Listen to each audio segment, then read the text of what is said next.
जी बिस्मिल्लाहिर्रहमानिर्रहीम अस्सलाम वालेकुम। आज हमने मैथ की 8वीं क्लास शुरू करनी है। पहली सात, चार, पाँच, छः, सातवीं तक जो क्लास थी वो मैंने आपको बता दी थी कि उसके हमने इब्तदाई यूनिट्स चार चार, पाँच पाँच, छः छः यूनिट्स कर लिए थे। ज्योमेट्री वाली चीज़ हमने अलग रखी है। सेट, अलजेब्रा और इस तरह की चीज़ें जो हर क्लास में रिपीट हो रही हैं उनको मैंने अलग रखा है। और शुरू वाली चीज़ें हम कर रहे हैं, फिर उसके बाद हम ज्योमेट्री पे जाएंगे, फिर सेट और अलजेब्रा पे मैं एक एक लेक्चर बनाऊंगा इंशाल्लाह। आज हमारा ये पांचवा लेक्चर है। इसमें 8वीं के पहले चार चैप्टर इंशाल्लाह हमारे क्लियर होंगे, सही है। फिर ये देखें, ये सेट है, इसको मैंने एक जगह किया हुआ है, इसमें मैं अलग से एक लेक्चर बनाऊंगा क्योंकि सेट 6 में भी है, 7 में भी है। फिर इसी तरह अलजेब्रा है तो ये भी 6 में, 7 में है और अभी 8 में भी है। और ज्योमेट्री जो है वो भी सारी क्लासेस में है। तो बहरहाल आज हम देखें, इसमें भी हमने कुछ चीज़ें, ये एस्टिमेशन और ये कुछ चीज़ें हम पीछे पढ़ के आ गए हैं। फिर ये फाइनेंशियल अर्थमेटिक के वाले से कुछ चीज़ें हमने लॉस प्रॉफिट के वाले से देख के आए हैं 7th में। फिर ये पीछे स्क्वायर रूट था, अब इसमें क्यूब रूट आ गया, बस इतना सा फर्क है। तो देखें, एक चीज़ तो मैंने आपको शुरू में इसीलिए समझा दी थी, ये जो नंबर है रियल नंबर, ये नंबर सिस्टम हम कौन कौन से पढ़ के आ गए हैं। देखें, हमने होल नंबर पढ़ लिया है, नेचुरल नंबर पढ़, होल और नेचुरल हमने फोर्थ फिफ्थ में पढ़ा था। उसके ऊपर हमने एक्सपेंडेड फॉर्म, स्टैंडर्ड फॉर्म और उसका जो है वो प्लेस वैल्यू और ये सारी चीजें जो है वो प्लस माइनस मल्टीप्लाई जितने भी ऑपरेशन हैं, असेंडिंग डिसेंडिंग पैटर्न, सारा कुछ हमारे नंबर का करके आए हैं। आज रियल नंबर है, आज हम रियल नंबर सीखेंगे। देखें, मैंने आपको बता दिया था कि होल और नेचुरल नंबर 0 1 वाले होते हैं। नेचुरल में भी जीरो नहीं होता, उसके लिए होल आ गया। होल में मसला ये था कि पॉइंट वाला नहीं था तो उसके लिए डेसिमल आ गया। फिर उसके बाद ऊपर नीचे वाले नंबर नहीं थे तो उसके लिए फ्रैक्शन या रैशनल नंबर आ गया। फ्रैक्शन और रैशनल नंबर में ये फर्क है कि रैशनल नंबर में नेगेटिव भी हो सकता है, फ्रैक्शन कभी भी नेगेटिव नहीं होती, बाकी ऊपर नीचे ही लिखे जाते हैं, सही है। तो फिर मैंने आपको आखिरी क्लास में बताया था कि मामला रैशनल नंबर तक पहुंच गया था, सही है। अब रैशनल नंबर में मसला ये था कि कुछ नंबर इरेशनल भी होते हैं, हर एक नंबर रैशनल नहीं होता, सही है। तो वो जो रैशनल और इरेशनल का मसला है उसको हल करने के लिए अब रियल नंबर आ गया। और रियल नंबर वो है कि जिसमें सब कुछ आ गया, सही है। यानी कि रियल नंबर आप बुक में देखेंगे तो उसने ऐसे लिखा हुआ है, रियल नंबर को आर से लिखते हैं, सही है। रियल नंबर को आर से लिखते हैं, रैशनल को कैपिटल क्यू से लिखते हैं, ये मैंने आपको बताया था। अब देखें, रियल नंबर को आर से लिखते हैं और इसमें मैंने आपको बताया था कि रैशनल, देखें ये रैशनल का साइन है, ये यूनियन का साइन होता है, यूनियन हम पढ़ेंगे सेट में। और ये क्यू कॉम्पोजिट, यानी कि रैशनल और इरेशनल सब कुछ मिला के, जो रैशनल है क्यू और जो रैशनल नहीं है इरेशनल है, वो सब कुछ मिला के रियल नंबर में आ जाते हैं, सही है। तो अब हम रियल नंबर के वाले से थोड़ा सा पढ़ेंगे, बल्कि पहला चैप्टर एस्टिमेशन के वाले से देखें। एस्टिमेशन में पीछे आपको पढ़ाता आया हूँ, एस्टिमेट का मतलब होता है अंदाजा लगाना, सही है। मैंने आपको बताया था कि आप कोई नंबर दे के वो कहे कि 10 तक इसको राउंड ऑफ करें या 100 तक करें या 1000 तक करें। एस्टिमेट का मतलब है अंदाजा लगाना, यानी कि ये नंबर किसके करीब होगा। तो बहरहाल फिर एस्टिमेट एक देखें, इसमें भी दो तीन चीजें हैं। एक एस्टिमेशन होती है, एक राउंड ऑफ होता है, और एक हमने पढ़ा था राउंड ऑफ। राउंड ऑफ जो करते हैं वो प्लेस वैल्यू तक राउंड ऑफ करना, सही है। प्लेस तक, वो इन तीनों चीजों का आपको फर्क एक जगह बता देता हूँ। इसमें देखें, एस्टिमेशन में हमने इस तरह की चीजें पढ़ी थी, यानी कि मिसाल के तौर पे 5,676 हैं, सही है, इसको रुपये समझ लें। अब आपसे ये पूछ सकते हैं कि इसको 10 तक राउंड ऑफ करें, 10 तक। देखें, 10 तक राउंड ऑफ करने का मतलब ये है कि आपने इसको, ये यूनिट होते हैं 6 और ये 7 10 होते हैं, यहाँ तक छेड़ने, इससे पीछे नहीं छोड़ना, 5 6 को उसी तरह लिखने। तो 10 तक राउंड ऑफ करने का मतलब ये है कि आपने किसी के 5,676 रुपये देने हैं, तो आप उसको कितने देंगे, 5,670 देंगे या 680 देंगे, इससे पीछे राउंड ऑफ नहीं करना है, या 70 होगा या 80 होगा। तो जरा पहले 6 80 के करीब है, 76 80 के करीब है, ये 75 भी होता तो फिर भी 80 के करीब था, 75 से नीचे हो जाता तो फिर 70 के करीब होता। तो इसको हम जब 10 तक राउंड ऑफ करेंगे तो उसको हम लिखेंगे 5,680 लिखेंगे, सही है। इसी नंबर को जब हम, इस नंबर को जब हम 100 तक राउंड ऑफ करेंगे, 100 तक, यानी यूनिट 10 और 100 यहाँ तक, तो आप समझें कि अब आपके पास 100 100 के नोट हैं, आपने किसी के 5,676 रुपये देने हैं, तो आप या 5,600 दे सकते हैं या 5,700 दे सकते हैं। 676 700 के करीब है सही है। तो ये 5,700 हो जाएगा। आप इसी नंबर को कहे कि 1,000 तक राउंड ऑफ करें, यानी कि यूनिट 10 100 1000 पूरा। तो यानी कि अब आपके पास 1,000 के नोट हैं, तो आप किसी को 5,000 दे सकते हैं या 6,000 दे सकते हैं। बाकी इसके अलावा और ऑप्शन नहीं है। तो जाहिर बात है, आप 5,600 है, 5,500 से नीचे होता तो फिर 5,000 देते, तो आप कितने देंगे? 6,000। तो ये तो हो गया किसी यूनिट तक, यानी यूनिट तक 10 तक, या यूनिट तक तो नहीं कहेगा, 10 100 या 1000 तक राउंड ऑफ करना सही है।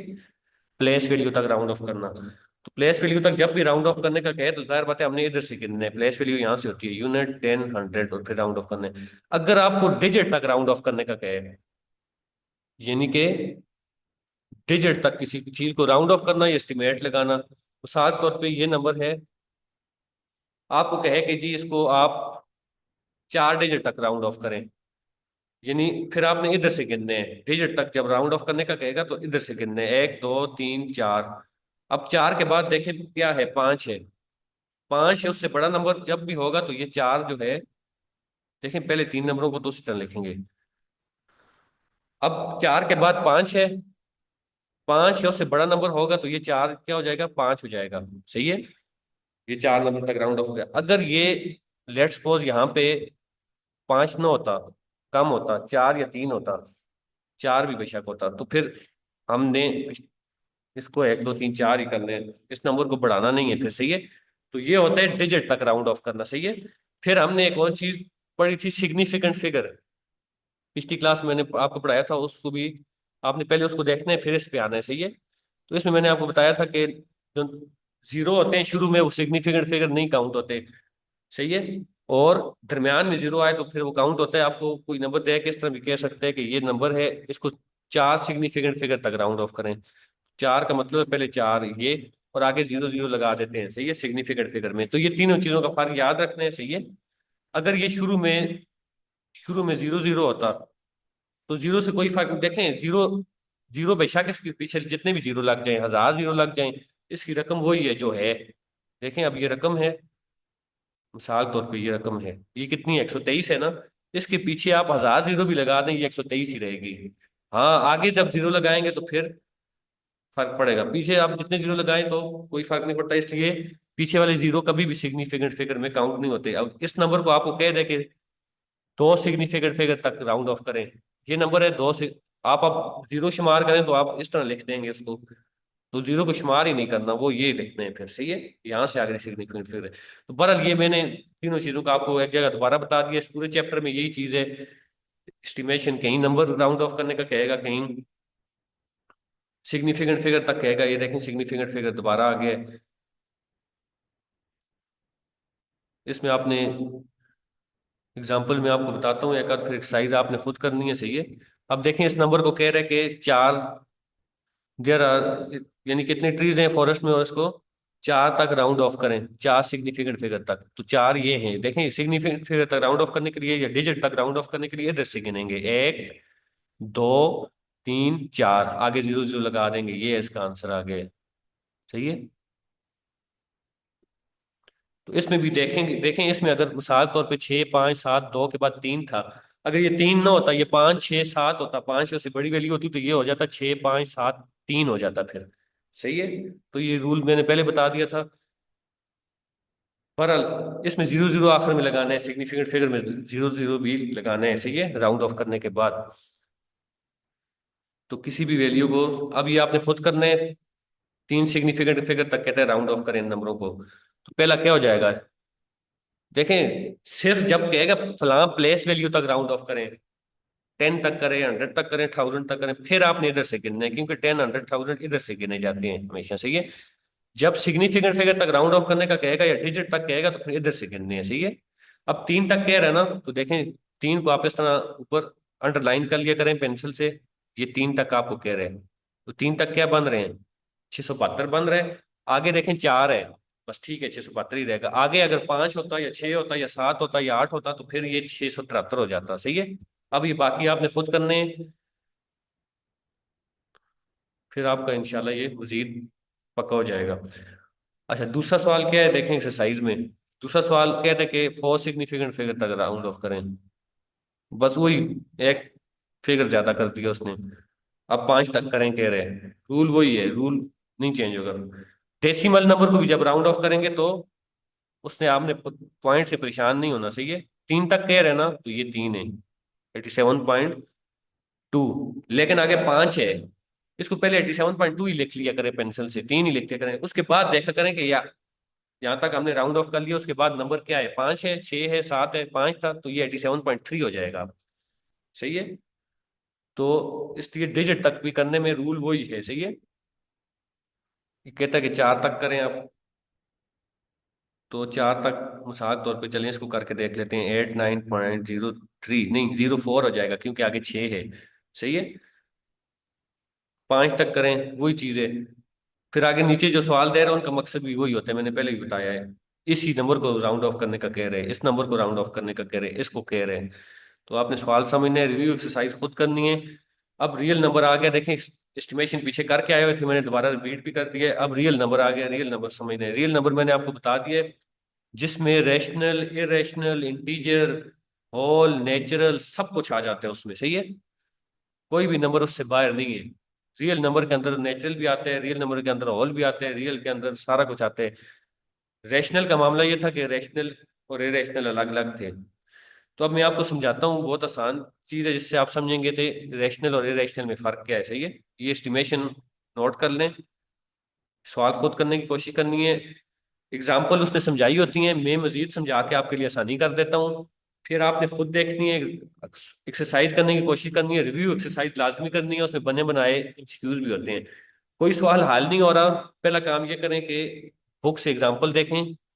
देखें, जो भी सवाल आपको देगा उस तरह की एग्जाम्पल उसने लाजमी दी होगी, फिर तब सवाल देगा। वो भी समझ नहीं आती, फिर मेरा लेक्चर देखें। फिर भी समझ नहीं आती, फिर उसके बाद आप उसको नोट करें, उसको हम ऑनलाइन सेशन में डिस्कस करेंगे, या आप मुझे अलग से भेज भी सकते हैं, सही है। बुक के आखिर में आंसर भी होता है, जितने भी सवाल हैं एक्सरसाइज के, उनका एग्जाम्पल के आंसर तो होते ही होते हैं, वो तो उन्होंने पूरी साल की हुई होती है बुक में अंदर। जो एक्सरसाइज के सवाल होते हैं उनका आंसर आखिर में लिखा होता है। अगर आपको शक हो कि आपने ठीक किया या गलत किया, तो आप आखिर में आंसर भी देख सकते हैं, बुक के आखिर में होते हैं, सबसे आखिर में। सही है। तो ये देखें, ये मैंने आपको बता दिया, पहला यूनिट हमारा हो गया। अब आते हैं असल जो नंबर है इस आठवीं की बुक में, रियल नंबर। देखें, रियल का मैंने आपको बता दिया, रियल के अंदर रैशनल और इरेशनल और सारा कुछ, रैशनल इरेशनल भी आ गया, रैशनल भी आ गया। जब रैशनल आ गया तो पीछे सब होल, नेचुरल, इंटीजर सारा कुछ इसमें आ जाते, सही है।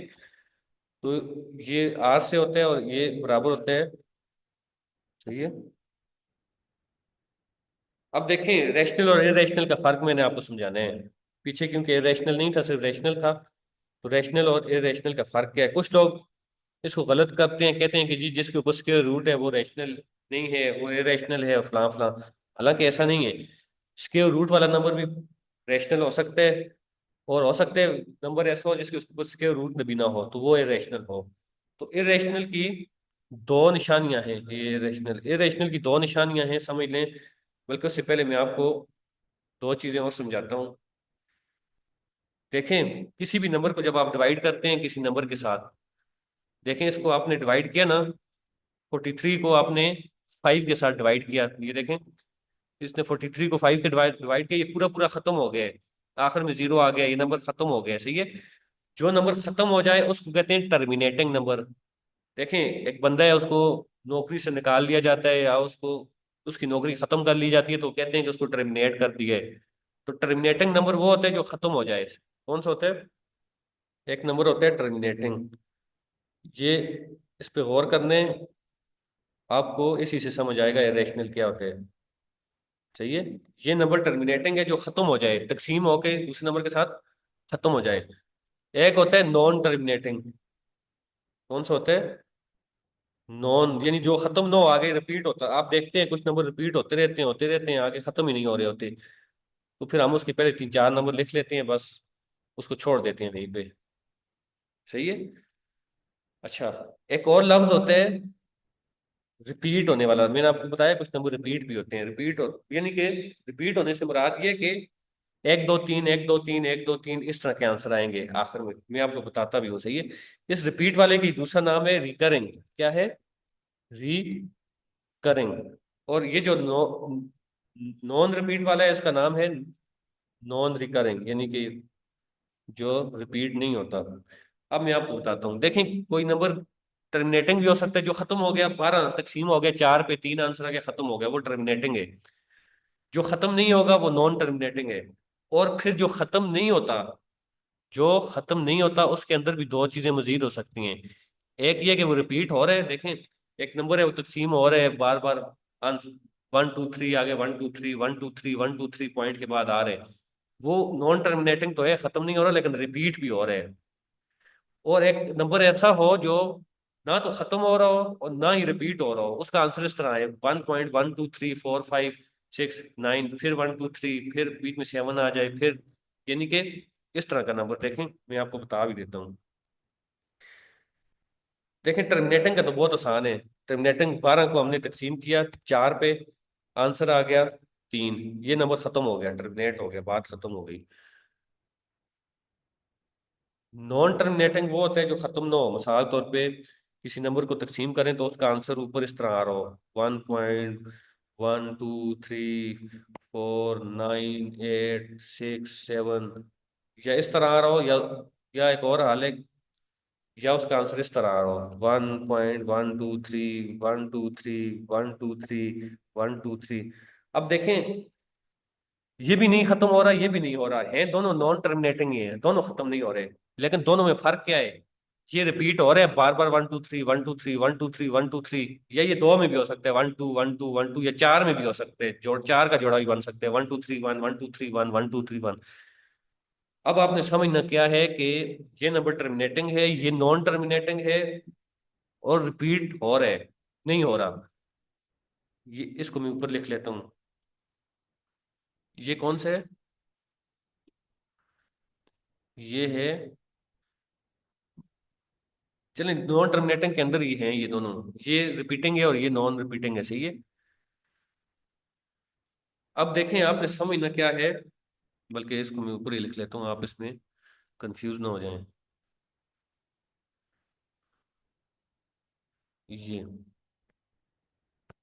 ये नंबर खत्म नहीं हो रहा लेकिन रिपीट हो रहा है, ये। अब देखें ये टर्मिनेटिंग है, ये तो खत्म हो गया, ये नॉन टर्मिनेटिंग खत्म नहीं हो रहा। नॉन टर्मिनेटिंग के अंदर दो किस्में आ गई, एक ये आ गई जो खत्म नहीं हो रहा लेकिन रिपीट भी नहीं हो रहा, नॉन रिकरिंग है, नॉन रिपीटिंग, नॉन रिपीटिंग भी कह सकते हैं इसको, सही है।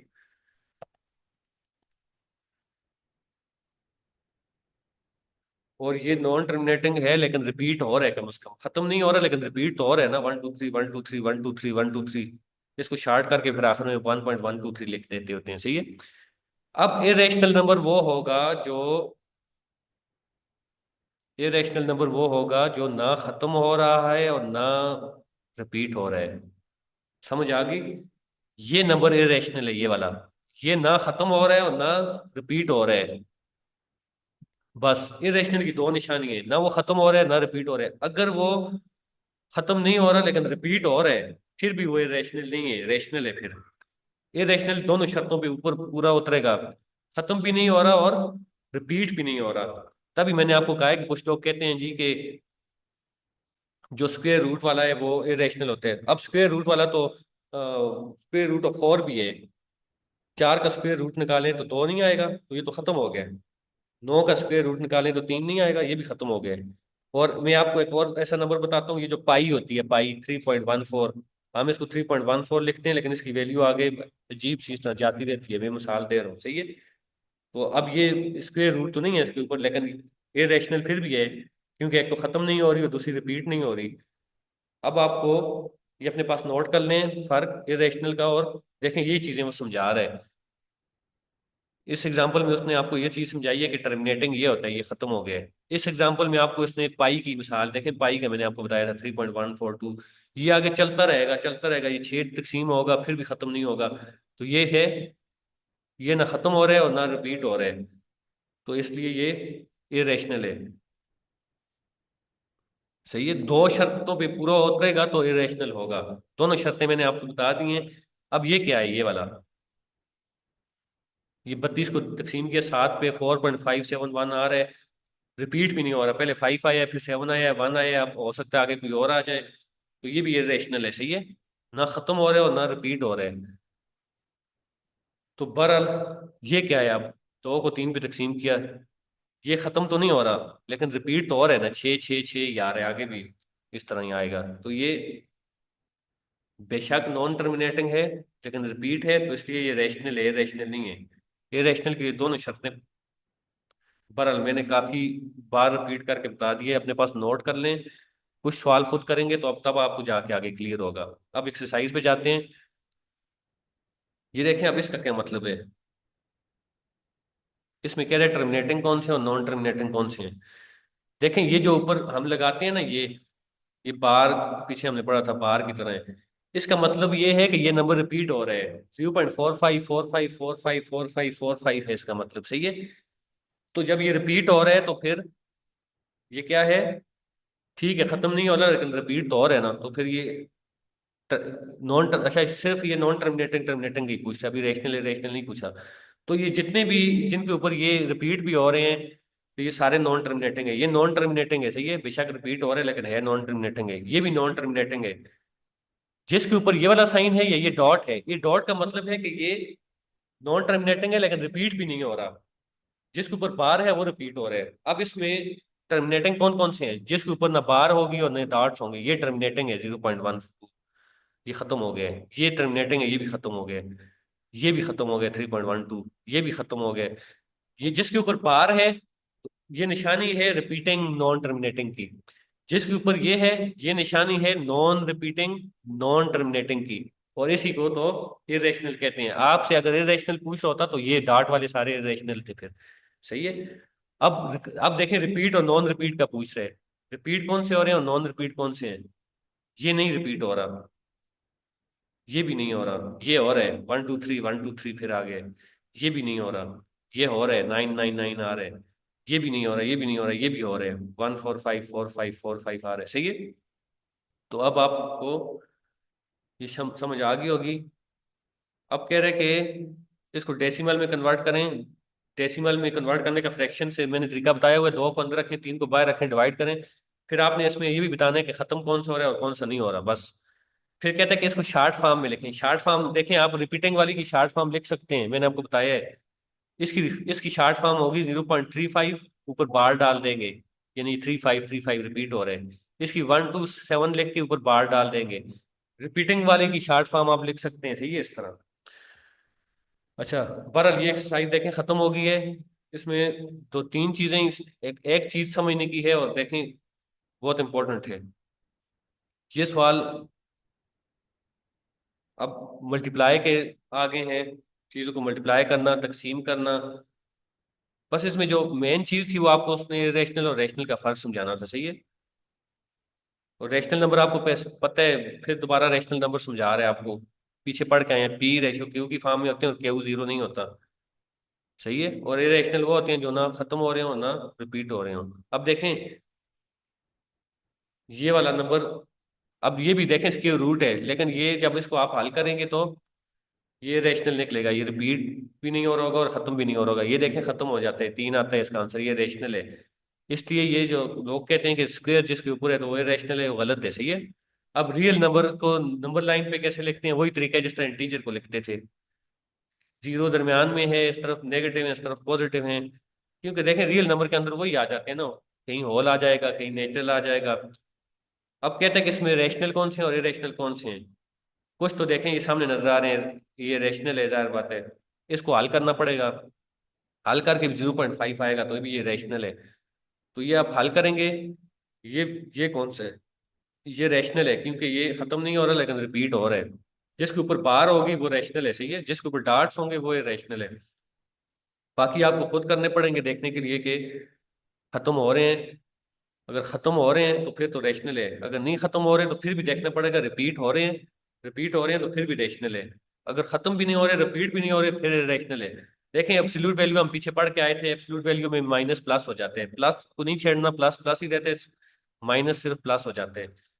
अब देखें माइनस के √2 और 2 की एब्सोल्यूट वैल्यू मांग रहे हैं, तो माइनस वाली प्लस हो जाएगी, प्लस वाली प्लस ही रहेगी, उस पर फर्क नहीं पड़ेगा। तो ये पीछे हम पढ़ के आ गए हैं। फिर देखें हमने कुछ प्रॉपर्टीज पीछे पढ़ी थी, कम्यूटेटिव प्रॉपर्टी, एसोसिएटिव प्रॉपर्टी, सही है। रेशनल नंबर की भी पढ़ी थी, इंटीजर की भी पढ़ी थी। कम्यूटेटिव प्रॉपर्टी क्या है, एसोसिएटिव मैंने बहुत टाइम लगा के समझाया था, क्योंकि वो प्रॉपर्टीज आगे आ रही है। इसमें कुछ देखें, ये मल्टीप्लेटिव प्रॉपर्टी, डिवीजन प्रॉपर्टी, कुछ ये देखें क्लियर प्रॉपर्टी वो होता है। क्लियर प्रॉपर्टी का मतलब है कि दो रेशनल नंबर मिलके आंसर रेशनल आएगा, दो रियल नंबर मिलेंगे तो आंसर रियल आएगा, दो इंटीजर मिलेंगे तो आंसर इंटीजर आएगा। एक क्लियर प्रॉपर्टी ऑफ इंटीजर है, एक clear property of rational number है, एक क्लियर प्रॉपर्टी ऑफ, अब यहाँ पे रियल नंबर आ जाएगी, सही है। तो ये देखें कम्यूटेटिव प्रॉपर्टी पीछे पढ़ के आ गए हैं। मल्टीप्लिकेशन क्या है, A multiply by B, B multiply by A होगा। एसोसिएटिव प्रॉपर्टी में तीन चीजें आ जाती हैं। एडिटिव इनवर्स क्या होते हैं, जीरो होते हैं, मैंने आपको बताया था। तो जो दो नंबर मिलके आप जीरो आंसर आ जाए वो आपस में एडिटिव इनवर्स होते हैं। एडिटिव आइडेंटिटी जीरो होता है। मल्टीप्लिकेटिव आइडेंटिटी वन होता है, जो नंबर आपस में मल्टीप्लाई होकर वन हो जाए तो वो उसको मल्टीप्लिकेटिव इनवर्स भी कहते हैं, सही है। तो इसमें आपसे प्रॉपर्टीज पूछ है वही, ये a + b = b + a, तो ये कम्यूटेटिव प्रॉपर्टी है। पीछे मैंने प्रॉपर्टीज पे बहुत ज्यादा आपको समझाया था, सही है। तो प्रॉपर्टीज जो हैं वो आपने पिछले लेक्चर देखने हैं, तब आगे जाने हैं। फिर मल्टीप्लिकेटिव इनवर्स पूछ से मैंने मल्टीप्लिकेटिव इनवर्स को आपको बताया हुआ है, जो मल्टीप्लाई होके वन आ जाए। 1/2 का मल्टीप्लिकेटिव इनवर्स क्या होगा, देखें इसको ऐसे समझे। 1/2 का मल्टीप्लिकेटिव इनवर्स पूछ रहे आपसे ना, तो 1/2 के साथ ऐसा कौन सा नंबर मल्टीप्लाई होगा दूसरी तरफ कि उसको वन बना दे, यानी उसको कैंसिल कर दे। तो देखें नीचे वाले टू को कैंसिल तब दूसरा नंबर तब करेगा जब उसके ऊपर टू होगा, और ऊपर वाले वन को वो नंबर कैंसिल करेगा जिसकी दूसरी तरफ नीचे वन होगा। तो ये उसका मल्टीप्लिकेटिव इनवर्स है। बहुत आसान तरीके है, उल्टा दें सिर्फ बस। ये चीजें आपने खुद कुछ करने की कोशिश करनी है, सही है। फिर मजीद आपको क्लियर होंगी। इसमें थोड़ी सी प्रॉपर्टीज और भी हैं, वो मैं आपको बता देता हूँ। और कौन कौन सी प्रॉपर्टीज हैं इसमें। फाइनेंशियल अर्थमेटिक देखें, पिछले पिछले चैप्टर में भी पिछले उसमें क्लास में भी आया था। लॉस क्या होता है, प्रॉफिट क्या होता है, इंटरेस्ट क्या होता है, डिस्काउंट क्या होता है, वही मैंने आपको चीजें समझा दी थी। फाइनेंशियल अर्थमेटिक का मतलब है जहां भी पैसे का सवाल होगा कि फलां बंदे ने इतने की चीज खरीदी, इतने की बेची है, तो प्रॉफिट हुआ है, नुकसान हुआ है, प्रॉफिट हुआ है तो कितना प्रॉफिट हुआ है, नुकसान हुआ है तो कितना नुकसान हुआ है, फलां चीज पे इतना डिस्काउंट है तो डिस्काउंट कितने परसेंट बन रहा है, या इतने पैसे डिस्काउंट है तो वो पैसे जो बन रहे हैं वो कितनी परसेंट बन रहे हैं, सही है। तो ये प्रॉपर्टीज क्या है ये मैं आपको बता देता हूँ, ये नई प्रॉपर्टीज हैं। रिफ्लेक्सिव प्रॉपर्टी क्या है, रिफ्लेक्सिव प्रॉपर्टी में कहते हैं कि हर जो रियल नंबर होगा वो अपने ही बराबर होगा। यानी बहुत आसान है, हर रियल नंबर अपने ही बराबर होगा, तो जाहिर बात है तीन तीन के बराबर है, -1.3 1.3 की ये रिफ्लेक्सिव प्रॉपर्टी है, इसको अपने पास नोट कर लें। सिमेट्रिक प्रॉपर्टी क्या है, सिमेट्रिक प्रॉपर्टी में कहते हैं कि जब ए बी के बराबर होगा तो बी भी ए के बराबर होगा, जाहिर बात है। जब एक चीज दूसरे के बराबर है दूसरी भी उसके बराबर होगी।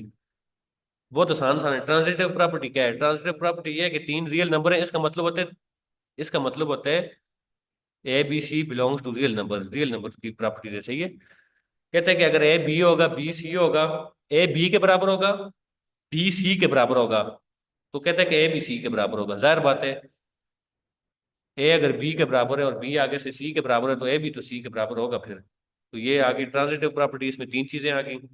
अब एडिशन प्रॉपर्टी क्या है, एडिशन प्रॉपर्टी में कहते हैं कि अगर ए बी के बराबर है, ए बी के बराबर है, ए और बी बराबर है, दोनों को एक एक समझ लें, दोनों की वैल्यू एक एक है, तो कहते हैं कि A + C B + C होगा, जाहिर बात है। ए और बी को एक एक समझ लें, सी को दो समझ लें, तो 1 + 2 3 है, तो यहाँ भी 1 + 2 3 ही होगा। ये नीचे समझाया हुआ भी उसने। सब्ट्रैक्शन प्रॉपर्टी की देखें, ये प्लस था इसमें माइनस हो जाएगा। ए बी के बराबर है तो A - C B - C के बराबर होगा, ये भी कंफर्म बात है, सही है। मल्टीप्लेटिव इनवर्स इसमें मल्टीप्लाई होगा, ए बी के बराबर है तो कहते हैं कि ए को सी से जब देंगे तो बी को सी से देंगे बराबर होगा, जाहिर बात है। आप इसमें वैल्यूज ले लेना, ए को 1 ले लें, बी को 2 ले लें, सी को 3 ले लें, और इस पे अप्लाई करके देखें ये पूरा पूरा ठीक आएगा। डिवीजन प्रॉपर्टी में कह रहा है कि ए बी के बराबर है तो ए को सी की तकसीम करेंगे तो बी को सी से, जाहिर बात है दोनों बराबर है ऊपर, तो सी तो बराबर ही है अपने साथ। तो ये होगी मजीद जो कुछ प्रॉपर्टी थी। अब फाइनेंशियल अर्थमेटिक में मैंने आपको बताया, पीछे हमने यही पढ़ा था कि डिस्काउंट कैसे निकालना है, यानी कि सारा पैसे का मामला है, ज़कात कैसे निकालनी है।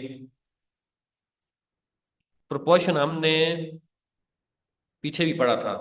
डायरेक्ट एंड इनवर्स प्रोपोर्शन भी हम पीछे पढ़ के आ गए हैं 7 में। पहले वो लेक्चर सुनने फिर ये सुनने, वही चीजें हैं, ये मीन एक्सट्रीम सारा पीछे पढ़ के आ गए हैं हम।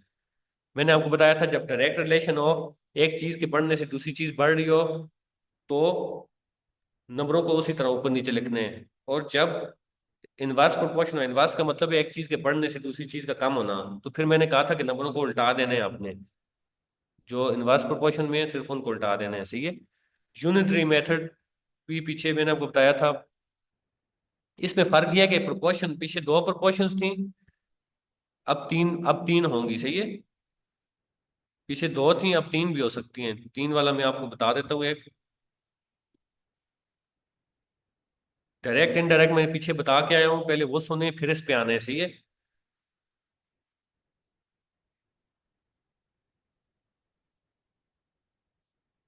अच्छा देखें, डायरेक्ट इनडायरेक्ट क्या होता है। अभी तीन वाली आ रही है, तो चले मैं दो वाली आपको दोबारा बता देता हूँ। कह रहे कि ये दूसरी एग्जांपल देख लेते हैं। कहते हैं कि 8वीं क्लास के बच्चे थे, उन्होंने बहुत से गिफ्ट खरीदे हैं, यानी कि जो नीडी चिल्ड्रन हैं, जो जरूरतमंद होते हैं उनके लिए। कहता है कि उन्होंने 128 गिफ्ट खरीदे हैं, उन्हें चार बक्सों में डाल दिए, सही है। 128 गिफ्ट खरीदे हैं, उन्हें क्या कर दिए, चार बक्सों में डाल दिए। और सॉरी, 4 घंटे में डाले, 128 गिफ्ट को 4 घंटे में डाले। तो कहते हैं कि 7 घंटे में कितने गिफ्ट डालेंगे वो। देखें, सबसे पहले ऊपर करने गिफ्ट कितने थे, 128 थे, कितने टाइम में डाला है, 4 घंटे में। तो अब कह रहे हैं 7 घंटे में, ये आपको खुद बता दिया उसने, 7 घंटे में कितने डालेंगे। तो देखें, 4 घंटे में 128 डाले थे, तो 7 घंटे में 4 ज्यादा डालेंगे ना। इसके बढ़ने से ये बढ़ेगा, तो ये बढ़ेगा, तो ये डायरेक्ट है, इसको इसी तरह उठा के लिख देने। इसको इसी तरह लिख देने, एक्स 128 और सात चार, यानी कि उन्होंने 128 गिफ्ट जो है वो 4 घंटे में पैक किए थे। सॉरी, इसमें थोड़ा सा, 128 गिफ्ट 4 घंटे में पैक किए थे, यानी कि 128 गिफ्ट थे 4 घंटे में पैक किए, तो 7 घंटे में, सही है, 7 घंटे में कितने गिफ्ट पैक करेंगे। यहाँ पे इसने थोड़ा सा इसको 7/4 और x/128 डायरेक्ट प्रोपोर्शन है, लेकिन नीचे इसको सीधा लिखना चाहिए था। बल्कि ठीक है, हाँ, दोनों दोनों तरफ उसने x/128 ऊपर की तरफ लिखा और 7/4, ठीक है, इस तरह भी ठीक है, सही है, आंसर वही आएगा। तो अब देख लें, एक्स की वैल्यू इसने फिर आखिर में निकाल दी। अगर ये इनवर्स प्रोपोर्शन होता है, इनवर्स मैंने आपको बताया हुआ है, घंटे बढ़ने से गिफ्ट बढ़ रहे थे तो डायरेक्ट प्रोपोर्शन है, इस तरह लिख लेने। अगर घंटे बढ़ने से कोई ऐसी सूरत हाल हो जाती कि ये काम हो रहा होता, तो फिर इनवर्स में लिखते हैं, अगले नंबरों को उल्टा देते हैं, सही है। उसकी मिसाल भी देख लेते हैं। कहते हैं कि लाइब्रेरी में 11 बंदे थे, उन्होंने 319 किताबें सेट करके रखी हैं, सही है। तो 725 किताबों के लिए कितना टाइम लगेगा। देखें कितने, कहते हैं कि इन लाइब्रेरी 11 पर्सन रैंक 319 बुक, सही है। 11 बंदों ने 319 किताबें रखी हैं, तो कितने बंदे चाहिए होंगे 725 किताबें रखने के लिए। अब बंदे पूछ रहे, देखें 11 बंदों ने 319 रखी हैं, तो 725 खुद दिया हुआ है उसने, तो बंदे पूछ रहे कितने चाहिए होंगे। जाहिर बात है, अगर 319 किताबें 11 बंदों ने रखी हैं, तो 785 के लिए ज्यादा बंदे चाहिए होंगे। तो ये भी डायरेक्ट है, देखें, इसको छेड़ना नहीं है, जिस तरह है उसी तरह लिख लेने, नीचे से ऊपर x/11 7 2। अगर ये इनवर्स होता तो फिर उल्टाना पड़ता है, ये फिर x/11 ना होता, फिर 11/x हो जाता, सही है। तो इसकी थोड़ी सी, ये इनवर्स और डायरेक्ट को समझने, इस तरह के सवाल आते हैं इसमें। आपने एक्सरसाइज से सवाल हल भी करने में आपको बताता हूँ। ये तो बहुत आसान है, y की वैल्यू निकालें। ये दो नंबर आपस में मल्टीप्लाई हो रहे हैं, ये आपस में क्रॉस मल्टीप्लिकेशन कहते हैं इसको। तो ये 8 × y = 3 × 32 हो जाएगा। ये 4 × y = 6 × 2 हो जाएगा। बाकी उसको काट काट के दूसरी तरफ। अब y की वैल्यू फाइंड करें, तो मैंने आपको बताया ये y और 16 जो एक्सट्रीम वाली होती हैं, Y multiply by 16 is equal to 8 multiply by 32 हो जाएगा। बाकी देखें, उसको डिवाइड करने हैं, मल्टीप्लाई और डिवाइड करते हैं, डिवाइड और मल्टीप्लाई करते हैं, वो चीज़ें बहुत आसान है। प्रॉफिट लॉस हम पीछे पढ़ के आ गए हैं। प्रॉफिट कैसे निकालते हैं? प्रॉफिट ऐसे निकालते हैं कि आपने चीज खरीदी कितने में थी और बेची कितने में थी। जितने में बेची है उसमें से कीमत खरीद निकालेंगे। मिसाल तौर पे एक चीज 12,000 में बेची है, 10,000 में खरीदी थी, तो 2,000 का प्रॉफिट निकल आएगा। प्रॉफिट की परसेंटेज कैसे निकालते हैं, ये इंपॉर्टेंट है। जितना फायदा हुआ है उसको ऊपर रखें, जितने में खरीदी थी वो नीचे रखें और 100 से मल्टीप्लाई करें। लास्ट में भी यही है, जितना नुकसान हुआ उसको ऊपर रखें, जितने में खरीदी थी। इधर सिर्फ कास्ट प्राइस ही डालनी है, सेल प्राइस नहीं डालनी, क्योंकि मुनाफा या खसारा आपकी कीमत खरीद से होता है। सही है, तो ये अपने पास दोनों फार्मूलाज नोट कर लें। आगे पूरी बुक में आपसे यही चीजें पूछेगा, कहीं मुनाफा पूछेगा, कहीं नुकसान पूछेगा। देखें यही फार्मूले इस्तेमाल हो रहे हैं। मुनाफे नुकसान की रकम भी पूछ सकते हैं और फिर उसकी परसेंटेज भी पूछ सकते हैं। जब आपने रकम मालूम कर ली, परसेंटेज मालूम करना कोई भी मुश्किल नहीं है। रकम को ऊपर रखें जितना फायदा हुआ है, नीचे उस टोटल रकम को रखें जितने में खरीदी थी, और उसको 100 से मल्टीप्लाई करते हैं तो आपके पास परसेंटेज आ जाएगी। सही है। फिर देखें डिस्काउंट का, मैंने आपको बताया था डिस्काउंट। देखें, ये मैंने फार्मूला आपको पीछे भी बताया था, बहुत इंपॉर्टेंट फार्मूला है। दोबारा बता रहा हूँ। पिछला लेक्चर जिन्होंने देखा होगा उन्हें जरूरत नहीं है दोबारा देखने की। देखें, आपसे कोई चीज भी पूछे जिसमें आपको परसेंटेज दी हुई हो और टोटल रकम दी हुई हो, और आपसे रकम यानी कि 20% आपसे पूछे, 20% ऑफ 1,000 कितना होता है, तो मैंने आपको बताया था कि ऑफ को तो आपने मल्टीप्लाई करना है, और जहां परसेंटेज है वहां पे 100 को नीचे तकसीम करना है। इस फॉर्मूले को समझ लें, आपके इससे बहुत सारे सवाल हल होंगे। आपसे पूछता है कि जी एक शर्ट की कीमत 1,000 रुपये है, उसके ऊपर 20% डिस्काउंट लगा हुआ है, उसको भी इसी तरह लिखेंगे। कितनी रकम में 1,000, डिस्काउंट कितना लगा हुआ है, 20%। तो इस तरह करेंगे तो आपके पास निकल आएगा कि रकम कितनी है डिस्काउंट वाली। 200 है, 250 है, कितनी है। फिर टोटल रकम पूछ सकता है कि डिस्काउंट के बाद शर्ट कितने की हो जाएगी, तो उसमें आसान सा हाल है, 1,000 में से जितना डिस्काउंट निकल आएगा। अच्छा, फिर डिस्काउंट की परसेंटेज पूछ रहा हो। अगर कह रहा हो कि जी एक शर्ट की असल कीमत 1,000 रुपये है, उसके ऊपर 100 रुपये का डिस्काउंट लगा हुआ है। देखें, यहाँ पे उसने आपको डिस्काउंट बता के आपसे पैसे पूछे हैं कि कितना डिस्काउंट है। यहाँ पे आपको पैसे बता दिए कितना डिस्काउंट है, आप कह रहे हैं परसेंटेज कितनी है डिस्काउंट की, तो उसका भी उसी तरह का फॉर्मूला है, प्रॉफिट और लॉस वाला। ये है फॉर्मूला। कितना डिस्काउंट है, 100 रुपये डिस्काउंट है, ऊपर रख लें। असल कीमत क्या है शर्ट की, 1,000, नीचे रख लें। 100 से मल्टीप्लाई करें तो डिस्काउंट की रकम, डिस्काउंट की परसेंटेज भी निकल आएगी। तो देखें, ये फार्मूला तो जहां भी डिस्काउंट है, कुछ भी है, मिसाल तौर पे ज़कात है, हर चीज में ये फार्मूला लगेगा। आपसे पूछे जी एक बंदे के पास 1,00,000 रुपए है, उसके ऊपर कितनी ज़कात फर्ज है, तो ज़कात कितनी होती है, तो 2.5% होती है। कितने में से पूछ रहे हैं? 1,00,000 में से। सही है। बाकी वही चीज है कि परसेंटेज को 7 से हटाने के लिए नीचे तकसीम करना पड़ेगा 100, और ऑफ जहां भी है ऑफ को खत्म करके मल्टीप्लाई लगा दें, ये मल्टीप्लाई है। अब हल करें, ज़कात निकल आएगी, 25,000 निकलेगी। सही है, इसको खुद हल करके देख सकते हैं। तो ये जितने भी सवाल हैं आपने करने हैं, मुझे बताने हैं जो सवाल हो रहे हैं नहीं हो रहा। अब देखें, डिस्काउंट कह रहे हैं कि 10% डिस्काउंट दिया है कस्टमर को। 1,485 रुपये की चीज थी, 10% डिस्काउंट दिया है, तो डिस्काउंट की रकम मांग रहे हैं। नहीं, इसमें थोड़ा सा उसने चेंज कर दिया। देखें, कहता है कि शॉपकीपर एक चीज इतने की बेच रहे हैं, डिस्काउंट के बाद इतनी की बेच रहे हैं, 10% डिस्काउंट के साथ। और कहता है कि वो असल कीमत क्या है, असल कीमत इससे ज्यादा होगी, जाहिर बात है। फिर आप अब क्या करेंगे, आप ये 1,485 का 10% निकालेंगे, फिर जो रकम आएगी उसको जमा करेंगे 1,485 में, वो असल कीमत है उसकी डिस्काउंट के बगैर। तो ये 1,485 से ज्यादा ही आएगी। इसका आंसर देख लें, 1,650 आई है। सही है, करना वही है, 10% इसका निकालना है पहले। देखिए, ये डिस्काउंट वाली रकम बता रहे हैं ना, इतने की वो डिस्काउंट लगा के बेच रहे हैं, तो 10% निकाले ना इतने का, जितना भी है उसको जमा कर दें उसमें 1,485 में, तो असल कीमत आपकी निकल आएगी। मुख्तलिफ फार्मूला से हो सकता है, लेकिन मैं आपको जो आसान से आसान है वो बता रहा हूँ। अब देखें, इस एक्सरसाइज में पहली में क्या था, पहली देख लेते हैं।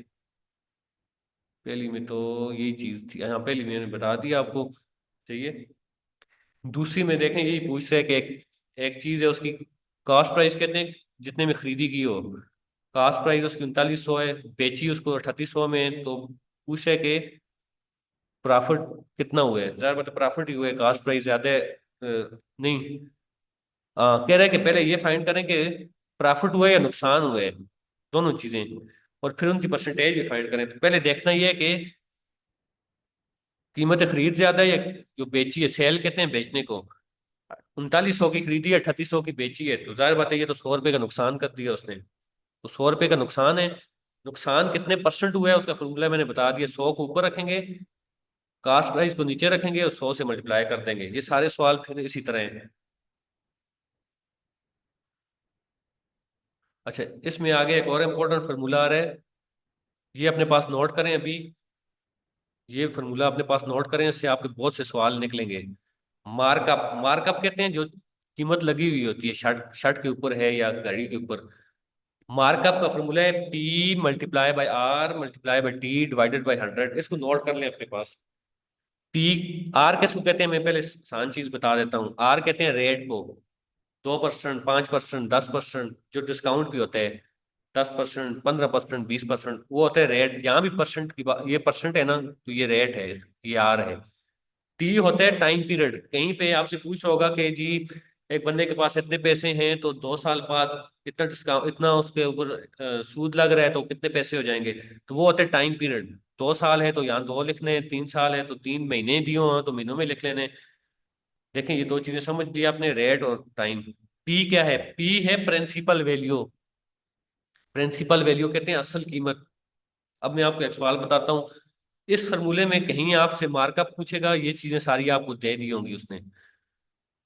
कहीं पे मार्कअप भी आपको दे देगा खुद, ये भी दे देगा, ये दे देगा, ये पूछ लेगा। तो चीज वही है, मल्टीप्लाई डिवाइड करना बहुत आसान चीजें हैं, पीछे करके आगे हैं। किसी फॉर्मूले में आपको ये भी दे देगा, ये भी दे देगा, ये भी। देखें चार चीजें हैं ना, 100 को छोड़ें, 100 तो और चीजें। बाकी फॉर्मूले में चार चीजें हैं, तीन आपको देगा, एक पूछेगा। उसकी मर्जी है कौन सी चीज आपसे पूछे। आप ये फॉर्मूला याद रख लें, बाकी आप जितने भी सवाल करेंगे उसमें यही होगा। देखें अब ये फॉर्मूला, इसके ऊपर देखें कोई अप्लाई करते हैं, इस फॉर्मूले के ऊपर कोई सवाल हो तो इसको देख भी लेते हैं। ये देखें, ये एक्सरसाइज एग्जाम्पल 3 और 4 इसी पे है। इसमें आपको देखें मार्कअप भी दिया हुआ है उसने, मार्कअप की रकम भी दी हुई है, रेट भी दिया हुआ है, टाइम भी दिया हुआ है। पूछ क्या रहा है आप? प्रिंसिपल अमाउंट पी पूछ रहे हैं। पी पूछ रहे हैं, बाकी सारी चीजें दे दी हैं, तो ये है फॉर्मूला। ये भी दे दिए, ये भी दे दिए, ये भी दे दिए, ये तो है। पी पूछ रहे हैं, तो पी के लिए क्या करेंगे? पी के लिए ये करेंगे कि देखें, इसकी वैल्यू पुट कर दें, इसकी कर दें, ऊपर पी आर टी निकल आएगा, नीचे 100 होगा। 100 को मार्कअप से मल्टीप्लाई कर दें इस तरफ। सही है। मार्कअप और 100 को मल्टीप्लाई करेंगे ना, तो फिर आर और टी को तकसीम करेंगे, पी आपके पास एक अलग तरफ निकल आएगा। जो रकम निकालनी है उसको अलग करना है। देखिए उसको अलग करने का तरीका क्या है। मार्कअप पूछ होता तो फिर तो बहुत आसान था, सब में पुट करें आंसर आ गया। पी पूछ रहे, पी के साथ ये दो मल्टीप्लाई हो रहे हैं, ये डिवाइड हो रहे हैं, सबको पी से अलग करने हैं, इस तरफ लेके जाने हैं। तो जो डिवाइड हो रहा है सबसे पहले उसको खत्म करें मल्टीप्लाई करके, इस तरफ मल्टीप्लाई हो जाएगा, ये हो जाएगा मार्कअप मल्टीप्लाई बाई 100। सही है। अब ये दो उसके साथ मल्टीप्लाई हो रहे हैं, तो जो मल्टीप्लाई हो रहा है उसको डिवाइड करते हैं, जो डिवाइड हो रहा है उसको मल्टीप्लाई करते हैं, तो आर टी को उस तरफ डिवाइड कर लेंगे, तो पी की वैल्यू बड़े आराम से निकल आएगी। यहाँ पे आपसे क्या पूछ रहे हैं देखें।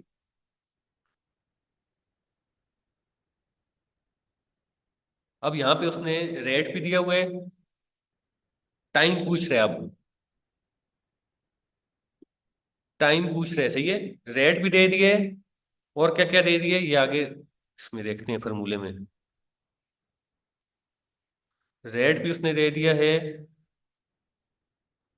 हाँ ये इसने टाइम पूछा हुआ है, बाकी सारी चीजें दे दी उसने, मार्कअप भी दे दिए, रेट भी दे दिए, प्रिंसिपल वैल्यू भी दे दिए। प्रिंसिपल वैल्यू कहते हैं असल कीमत, जो असल कीमत, ये 600 जो है ना, ये असल कीमत है ना 600, ये उसकी प्रिंसिपल वैल्यू है, असल कीमत। और ये जो 840 है, ये तो पूछ है कि कितने टाइम बाद होगी ना, तो ये होती है 840 क्या होगी, 840 आपकी हो जाएगी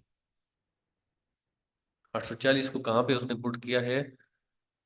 840 जो बाद में होगी, बल्कि 840 को पहले उसने, हाँ मार्कअप के लिए उसने क्या किया, मार्कअप के लिए असल कीमत में से, यानी कि जो 600 है और जो 840 जो होनी है, 840 में से 600 को माइनस किया है, 240 जो निकला, ये 240 मार्कअप है, सही है।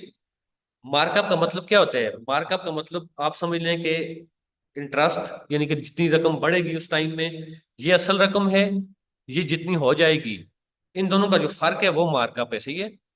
तो मार्कअप आपको डायरेक्ट भी दे सकते हैं, बाज़ अगर डायरेक्ट ना दिया हो तो उसमें परेशान नहीं होना, असल रकम को माइनस कर लेना है जितनी होनी है उसमें से, तो मार्कअप निकल आएगा, सही है।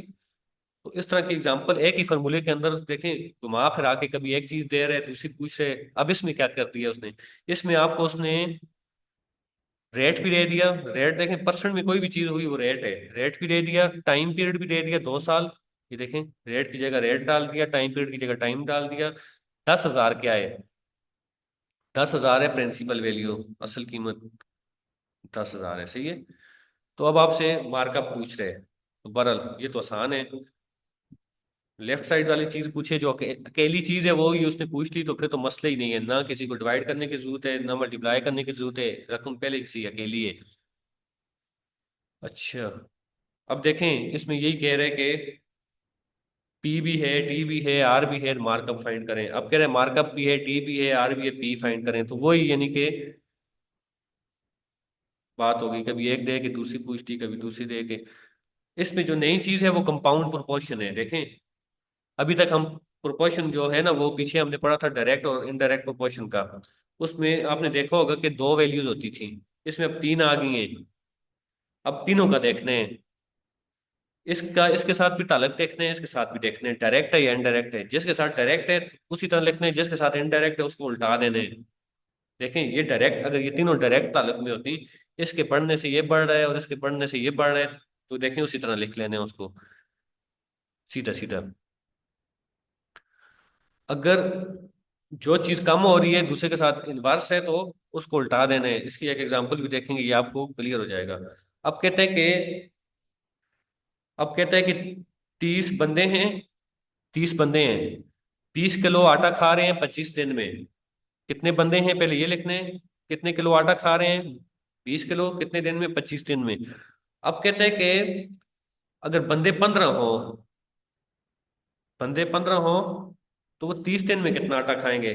बंदे दोबारा दे दिए, दिन भी बता दिए, अब ये आटे का पूछ रहे कितना खाएंगे, सही है। तो आपने क्या करना है, देखें, 30 बंदे थे, उन्होंने 25 दिन में 20 किलो खाया है, तो अब 15 बंदे हैं, तो मुझे ये बताएं, अगर 30 बंदों ने 20 किलो खाया है, तो 15 बंदे जो हैं वो कम खाएंगे या ज्यादा खाएंगे? यानी कि बंदों के कम होने से आटा आटा जो खाएंगे वो कम होगा या कम ज्यादा होगा? ज्यादा बता कम होगा, तो इसका मतलब है इसके कम होने से ये कम हो रहा है, अगर यानी कि बंदे उसने कम कर दिए ना, तो ये भी कम हो रहा है, तो ये भी डायरेक्ट रिलेशन में है। एक चीज के कम होने से दूसरी कम हो रही है या उससे ज्यादा होने से दूसरी ज्यादा हो रही है, वो आपस में डायरेक्ट है।